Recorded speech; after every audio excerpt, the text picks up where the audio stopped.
Assalamualaikum, jumpa lagi dengan saya Anas di channel MA Tech. Kali ini kita akan bahas sebuah HP dengan kamera selfie resolusi paling tinggi dengan harga termurah 32 megapiksel, harganya 1,6 juta. Datang bukan dari BPK Group seperti Oppo dan Vivo, tapi dari Transsion Holdings, saudaranya Infinix, yaitu si Tecno dengan tipe Spark 9T. Nah, ini seri terbaru ya. Sebenarnya ini sudah saya unboxing pas baru nyampe, jadi ini re-unboxing. Oke, untuk boxnya tampilannya seperti ini ya, didominasi warna putih dan orange. Tecno 9T Spark, 4GB RAM plus 3GB. Ini maksudnya fitur expandable ya, atau virtual RAM. Terus kamera depan 32 megapiksel, resolusi yang gede banget di harga 2 juta ke bawah. Tapi untuk hasilnya nanti kita lihat aja. Terus di bagian belakang ini keterangan spesifikasi seperti yang udah kita baca tadi ya, yaitu 32 megapiksel clear selfie, 90 Hz untuk refresh rate layarnya, HD Plus, Helio G37 octa-core prosesor. Ini seri terbaru dari MediaTek untuk kelas entry level. Bahkan saya rasa ini udah di kelas entry low. Untuk detailnya nanti saya akan bahas. Terus untuk baterainya gede 5000 mAh, udah USB Type-C, 13 megapiksel untuk kamera belakangnya, triple kamera. Memory fusion up to 7GB plus 128GB. Ini bahasa marketing ya, maksudnya itu adalah 4GB RAM bawaan plus 3GB virtual RAM. Kalau 128GB ini adalah micro SD yang disupport di HP ini. Terus di sini ada beberapa keterangan spesifikasi yang ya pada intinya sama aja dengan yang ada di sini. Oke, kita buka. Nah, di dalamnya pertama ada si HP-nya. Terus kita buka lagi. Nah, di sini ada SIM tray injector ya. Oke. Kemudian ada kepala charger yang punya output 5 volt 2 ampere aja alias 10 watt. Kemudian ada kabel USB, di sini udah Type-C. Kemudian ada kertas 12 plus 1 alias 13 bulan, 1 tahun lebih. Kemudian di sini ada silikon case yang di situ ada motif tulisan Spark kayak gini ya. Terus yang terakhir ini ada kartu garansi. Oke. Ini kita singkirin dulu.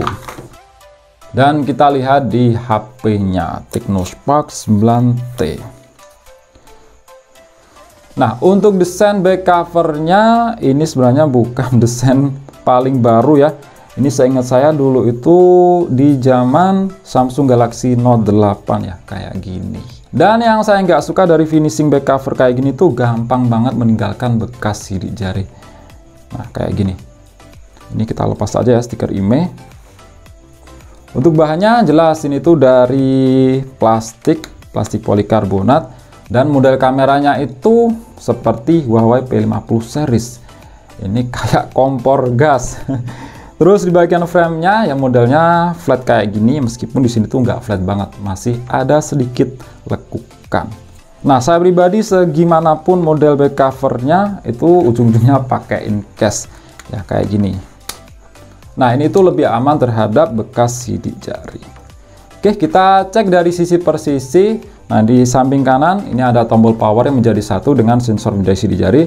Terus ada tombol volume, terus di sisi atas ini kosong aja. Di sisi kiri ada slot SIM. Kita lihat kira-kira tipenya apa. Nah, di sini tuh triple slot ya, bukan hybrid. Oke. Lanjut di sisi bawah ada lubang jack audio 3,5 mm, lubang untuk mikrofon, port USB Type-C dan lubang untuk speaker. Di bagian belakang ada tulisan Stop at Nothing. Tecno Spark. Nah, di sini tuh ada 3 kamera, yang 2 kamera itu menjadi satu di bawah sini ya. Terus LED flash dan bagian depan ada layar yang di sini udah tertempel screen protector. Ada kamera depan, lubang untuk earpiece dan LED flash untuk kamera depan ada 2. Ya, sama seperti Infinix, kebanyakan di kamera depan itu ada LED flash. Oke, kita nyalakan. Oke, seperti ini tampilan layar utama dari Tecno Spark 9T dengan ukuran layar itu 6,6 inch dengan model kamera depan notch kayak gini. Nah, untuk bezel di sekeliling layarnya ini lumayan tipis ya dibanding harga HP sekelas. Kalian bisa perhatikan di bagian dagunya ini. Saya jamin di HP lain itu banyak yang lebih tebal. Terus untuk kualitas layarnya di sini tuh termasuk bagus, panelnya IPS, tapi di sini tuh warnanya kelihatan cukup tajam. Oke, kita langsung coba aja untuk performa sensor media sidik jarinya yang ada di samping sini. Mantep, di sini tuh cepet ya, saya akui HP-HP dari Tecno itu punya performa sensor media sidik jari yang cepet ya, entah dipakein prosesor apapun. Oke, nah langsung kita cek aja di pengaturan, masuk ke ponsel saya. Nah, di sini tuh pakai iOS based Android versi 8.6.0 dengan versi Android yang udah kekinian yaitu versi Android 12. CPU Helio G37, kamera depan 32 megapiksel, terus keterangan RAM ini udah aktif 4 GB plus virtual RAM 3 GB, ROM 64 GB dan lain-lain. Nah, ini kita lihat untuk fitur spesialnya. Di sini ada Fusion Memory. Nah, ini bisa ditambahkan sampai 3 GB. Oke, sebenarnya fitur ini tuh menurut saya nggak begitu pengaruh ya. Terus di sini ada Smart Panel. Nah, ini kalau kita swipe kayak gini ada beberapa shortcut.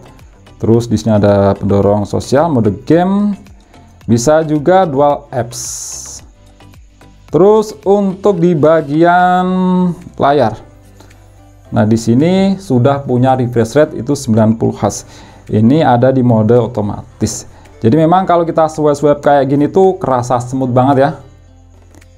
Oke, langsung kita cek aja di aplikasi yang sudah saya install. Ini pertama AIDA 64, terus sistem. Oke, RAM 4 GB, terus untuk internal storage dari 64 GB. Yang bisa kita pakai itu sekitar 50 GB-an. Untuk SoC di sini pakai MediaTek Helio G37 dengan kode MT6765H. Octa-core kalau di sini terbacanya itu 1,8 GHz ya, yang sebenarnya itu 2,3 GHz. 4 kali 2,3 GHz plus 4 kali 1,8 GHz. Semuanya itu pakai Cortex A53. Jadi nggak ada core untuk performa tinggi A7 series. 12 nanometer fabrikasi. Nah, sebenarnya Helio G37 ini sama aja dengan Helio P35 dan juga Helio G35. Perbedaannya G37 ini sudah support refresh layar 90 Hz, kalau P35 dan G35 itu 60 Hz. Terus di sini juga punya fitur Hyper Engine 2.0 Lite dan juga maksimal support RAM itu 8 GB. Kalau P35 dan juga G35 itu maksimal support RAM 6 GB. Kalian bisa lihat tabelnya yang saya tampilkan di layar ini. Lainnya itu sama aja seperti ISP, terus clock speed CPU dan juga GPU. Semuanya itu sama semua. Perbedaannya ya cuma itu tadi. Terus untuk layar di sini punya resolusi 720 x 1612 atau SD+. Untuk GPU pakai PowerVR ROG GE8320. Nah, untuk baterainya berkapasitas 5000 mAh dan di sini belum mendukung fast charging ya, mentok di 10 watt aja. Terus kita cek untuk kelengkapan sensor kira-kira ada apa aja. Nah, di sini untuk sensornya itu banyak yang absen. Gak ada sensor gyroskop, gak ada magnet, sensor orientasi di sini juga nggak ada. Ya, nggak bisa berharap lebih. Nah, untuk skor AnTuTu kita lihat di sini dapat berapa? Helio G37. Yang sebenarnya ya udah saya sebutkan tadi ya, sama aja dengan Helio G35 dan juga P35. Di sini dapat skor di angka 122 ribuan. Dengan rincian skor CPU itu 34 ribuan dan GPU 16 ribuan. Nah, skor segini tuh di zaman sekarang cocoknya buat daily use yang penggunanya itu bukan penggunaan berat ya, yang ya ringan-ringan aja. Jangan berharap untuk ngegame sekelas Genshin Impact. Terus untuk storage test di sini dapat di angka 12 ribuan dengan detail kecepatan baca 278 Mbps dan kecepatan tulis 223. Untuk kelas eMMC 5.1 di sini tuh termasuk cepat ya untuk kecepatan tulisnya. Kita bandingkan dengan kecepatan tulis di Realme Narzo 50i Prime yang katanya di sini tuh menggunakan UFS tapi UFS 2.0. Nah, di sini tuh malah lebih cepat di Tecnospark 9T yang pakai MC 5.1 untuk kecepatan tulisnya. Di sini cuma dapat 122, ini hampir 2 kali lipat. Kalau kecepatan bacanya memang lebih cepat di Realme Narzo 50i Prime, ya, hampir 2 kali lipat. 482, kalau ini 278. Nah, ini pengaruhnya untuk kecepatan write itu semisal kita install aplikasi itu lebih cepat ya. Kalau kecepatan baca ya ini seperti kita lihat foto, kita lihat file dan lain-lain. Kalau kecepatan tulis ya seperti kita mengisi file, terus install aplikasi dan lain-lain. Terus kita tes untuk multi sentuh. Di sini support 5 titik sentuhan aja ya, sama aja dengan Infinix. Kemudian kita coba untuk bermain real drum, kira-kira responsivitas layarnya itu gimana, enak apa enggak.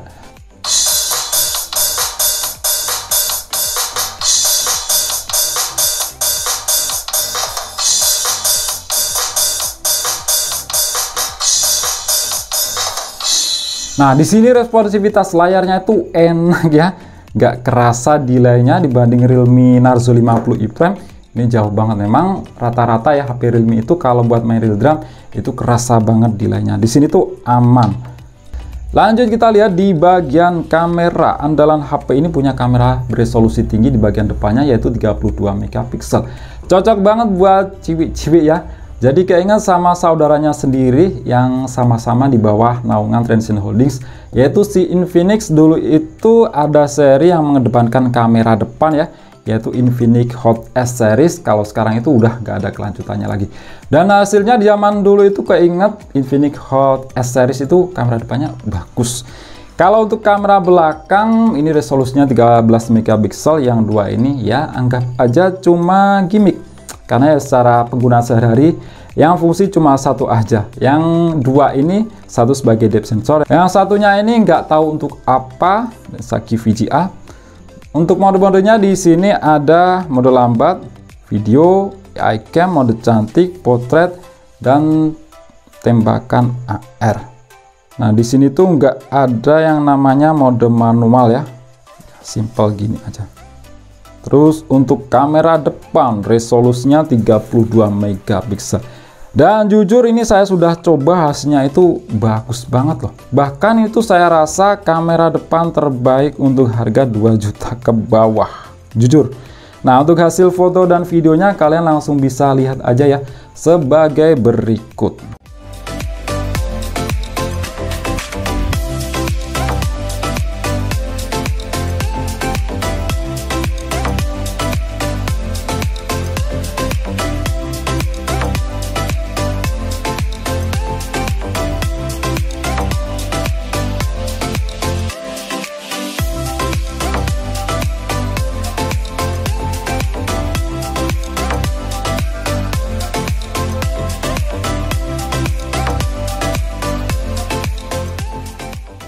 Oke, seperti ini untuk hasil rekaman video dari kamera belakang Technospark 9T, resolusi Plus di 30 fps, dan di sini tuh nggak ada yang namanya stabilizer.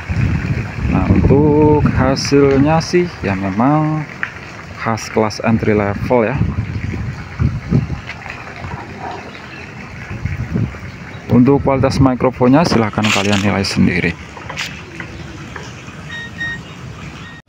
Sedangkan ini adalah hasil perekaman video dari kamera depannya, resolusinya sama di 30 fps. Dan menurut saya ini tuh hasilnya malah lebih bagus ya dibanding kamera belakangnya. Warnanya itu lebih hidup dan juga detailnya lebih dapat. Asli ini tuh bagus banget untuk harga HP di bawah 2 juta. Coba membelakangi langit, nah, ini masih kelihatan jelas ya muka kita. Ini memang kondisinya lagi agak mendung, jadi langitnya itu birunya kurang keluar. Nah, ini tuh bagus banget loh. Dan ini adalah kamera depan terbaik ya untuk harga HP di bawah 2 juta. Cuma ya memang nggak ada stabilizer.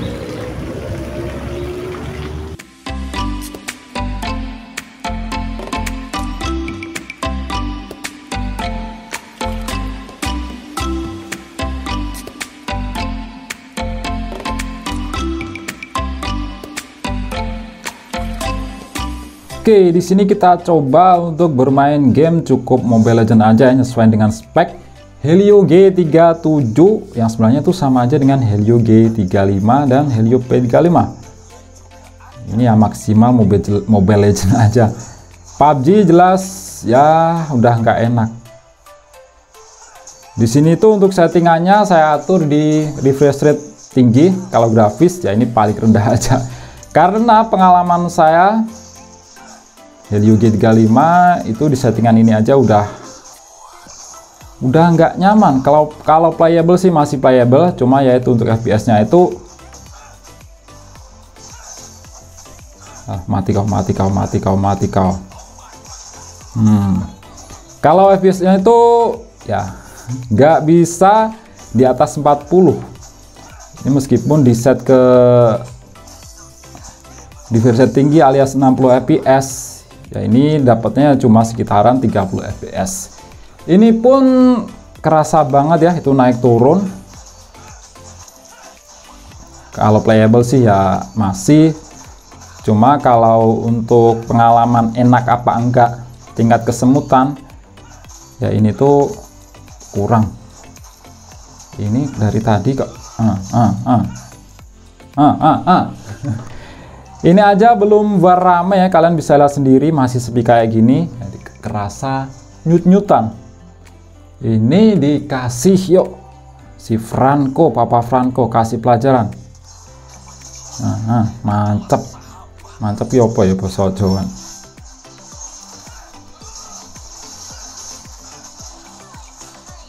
Kabur. Aduh.